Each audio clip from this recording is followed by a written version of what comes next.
Овака, ќе дам ред по ред, господине Минов. Прво, кога се работи за буџетот, за дозволените вработувања, за потребите за вработување и за дали е воопшто доволен буџетот, јас само се водев по говорот на господин Здраев. Во врска со извештајот на Прибе, исто така беше споменат од страна на господин Здраев и јас само се наврзав на него. Така да јас воопшто не ставив нови теми на масата, бидејќи ние покрај тоа што разговараме за извештајот, разговараме и за начинот на кој што се презентира извештајот.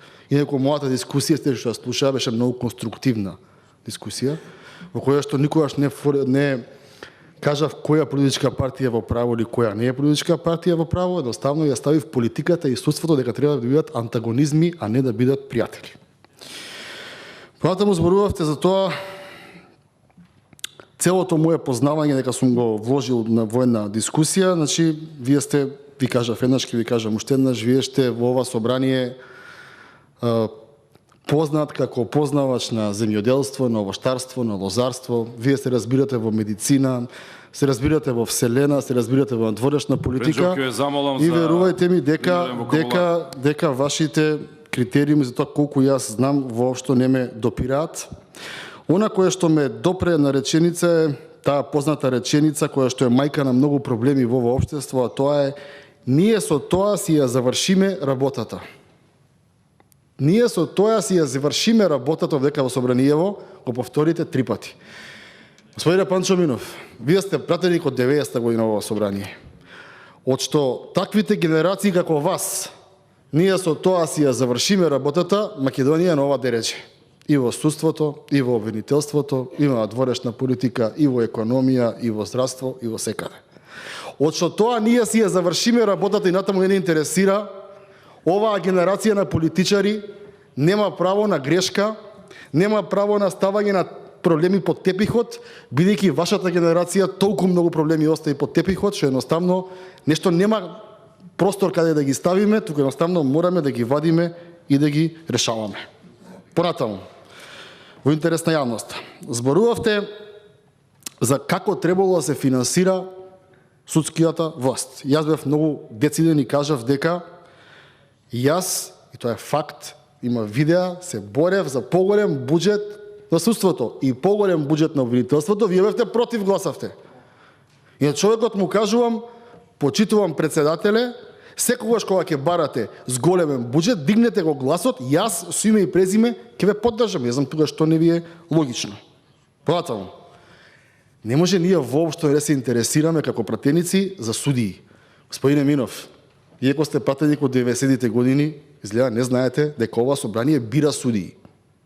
Ако вие бирате судии во ова собрание, или гласате, или го представувате народот, вие мора да го кажете кое е чувството и перцепцијата на народот. Ама Љупчо Пренџов дека не вие каже перцепцијата на народот. Вие кажува Transparency International за тоа како народот го гледа судството и секоја можна анкета што се прави помеѓу граѓаните, ви кажуваат што мислат за судството. Јас поминав 2 типично партиски случаи, бидејќи јас сум овдека и пратеник и политичар, имам право да кажам што ги боли граѓаните. Ако според вас лично и во вашето семејство кацарска не е ракна рана, верувате дека има десетици и стотици семејства кои тоа им е солна рана, ставање. И јас само тоа го апострофирав, кој што го зборуваат граѓаните. Понатаму. Господине Панчо Минов, не владата. Значи не владата. Не Боја Мариќич и Министерство за правда. Собранието одлучува колкав ќе биде буџетот на секоја институција и секое министерство во оваа држава. Владата предлага буџет, ама собранието кажува како ќе изгледа буџетот, не владата. Собранието може да не и го изгласа буџетот на владата. Собранието може да го прекрои буџетот на владата. И тоа е итекако наша работа и не е дека ние со тоа ја завршиме работата. Ви кажав што мислам околу таа ваша реченица. Цело време зборувате, ние ова ќе треба да го направиме вака, ние ова ќе треба да направиме така, ние ќе треба да финансираме така, доста е господине Минов. Овој народ ќе се исели веќе. Но овој народ му треба делување сега и веднаш. Од имаме 50% излезност. Уште малце вака ќе имаме 30% излезност. И тоа на никого не му оди во прилог, што никој од тоа наше на политичарите ке граѓаните избегаа од оваа држава. И на крај, го спомнавте премиерот, не можете да не кажете неколку убави реченици за него. И јас имам контра реплика, Мартин.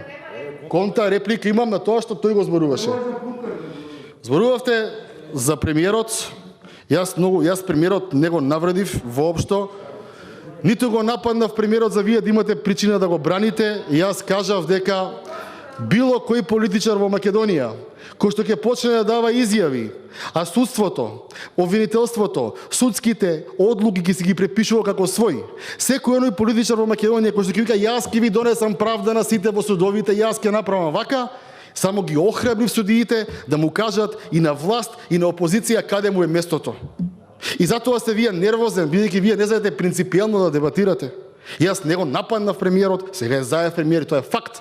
Ја не го измислив тоа, ама кажав и за преходните, кажав и за идните, кажав и за опозицијата. Ако ние одиме ајде го браниме овој, ќе се справнеме ке тој, за тоа ние државата нова делече. На народот му е преку глава од непринципиелност, а исто така и нова собрание. Благодарам.